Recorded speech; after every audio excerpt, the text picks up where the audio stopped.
अस्सलाम वालेकुम स्टूडेंट्स, क्या हाल है आप सबका? ठीक है। आई होप सो कि आप सब ठीक होंगे।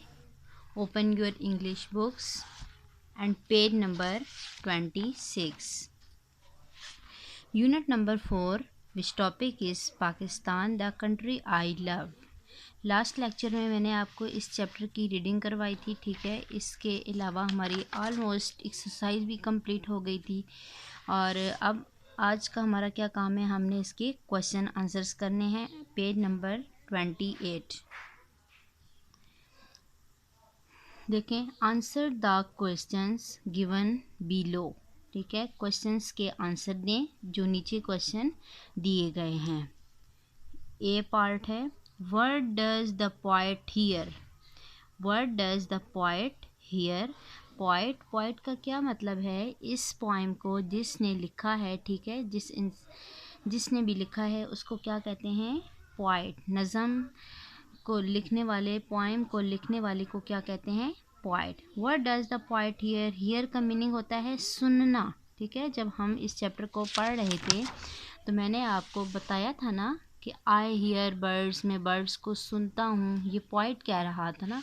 तो हियर का क्या मीनिंग है? सुनना। तो इस पोएम के अकॉर्डिंग पोएट ने क्या सुना? पोएट क्या सुनता है?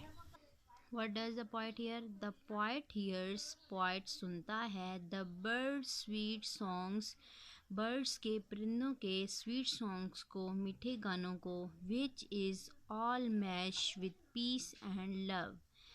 poet birds के मीठे गानों को सुनता है जो सुकून और मोहब्बत से यकजा होते हैं, मोहब्बत से मिले हुए होते हैं, ठीक है। ऑल मैश का क्या मतलब है? यकजा होना, इकट्ठा होना। तो बर्ड्स के ऐसे मीठे सॉन्ग्स थे जिसको पोएट ने सुना, जो अमन और मोहब्बत से यकजा थे, इकट्ठे थे, ठीक है। जहाँ पे मोहब्बत और सुकून सब मिला हुआ था, सब कुछ इकट्ठा था वहाँ पे। सेकेंड है, which land does the poet refer to. Which कौन सा, कौन सी, ठीक है। विच लैंड कौन सी ज़मीन, does the poet refer to, जिसका पोएट ने रेफर किया, जिसको पोएट ने हवाला दिया, जिस द पोएट रेफर्स, शायर ने हवाला दिया, टू द ग्रीन लैंड, सरसब्ज ज़मीन का, ठीक है। जो ग्रीन लैंड थी उसका पोएट ने क्या किया? रेफ़र किया, ठीक है। इस पोएम में the poet refers to the green land, शायर ने ग्रीनलैंड का रेफर दिया, ग्रीनलैंड का हवाला दिया। What does the word fruit mean. Word जो इस चैप्टर में एक वर्ड आया है फ्रूट, ठीक है। वैसे तो आमतौर पे फ्रूट का मीनिंग फल होता है, लेकिन इस पोएम के अकॉर्डिंग फ्रूट का क्या मीनिंग है? According to the poem, poem के according, the sweet and fresh fruit, sweet and fresh fruit is our beautiful country Pakistan. Sweet और फ्रेश फ्रूट किसको कहा गया है? हमारे प्यारे कंट्री को, हमारे खूबसूरत मुल्क पाकिस्तान को कहा गया है। नेक्स्ट है, what is a national anthem. National anthem किसे कहते हैं, ठीक है। नेशनल एंथम क्या चीज़ है? A national anthem is a patriotic song officially adopted by a country as an expression of national identity. National anthem, ठीक है। नेशनल एंथम किसे कहते हैं? National anthem is a patriotic song. ये किसी भी एक वतन का एक सॉन्ग होता है, किसी भी एक कंट्री का अपना सॉन्ग होता है, जिससे वो अपने कंट्री से मोहब्बत का इजहार करते हैं। ऑफिशियली अडॉप्टेड, अडॉप्टेड का मीनिंग होता है इख्तियार करना, ठीक है।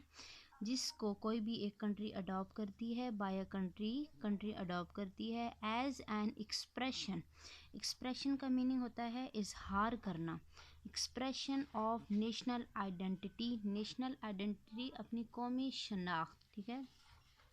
नेशनल एंथम एक ऐसा सॉन्ग होता है जिसको कोई भी कंट्री अपनी कौमी शनाख्त को एक्सप्रेस करने के लिए, अपनी नेशनल आइडेंटिटी को का इजहार करने के लिए अडॉप्ट करती है, इख्तियार करती है, ठीक है। जैसे देखें, हर कंट्री का अपना नेशनल एंथम होता है। जैसे आप सुबह असम्बली के टाइम अपने स्कूल में पढ़ते हैं ना, कौमी तराना, ठीक है, पाक सरजमीन शादबाद। तो इसी तरह हर कंट्री का एक अपना नेशनल एंथम होता है। तो टेक्स्ट बुक्स से आपके क्वेश्चंस कंप्लीट हो चुके हैं, ठीक है।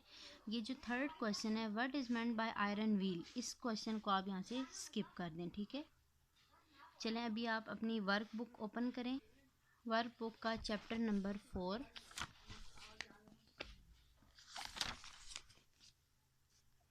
Page number 19।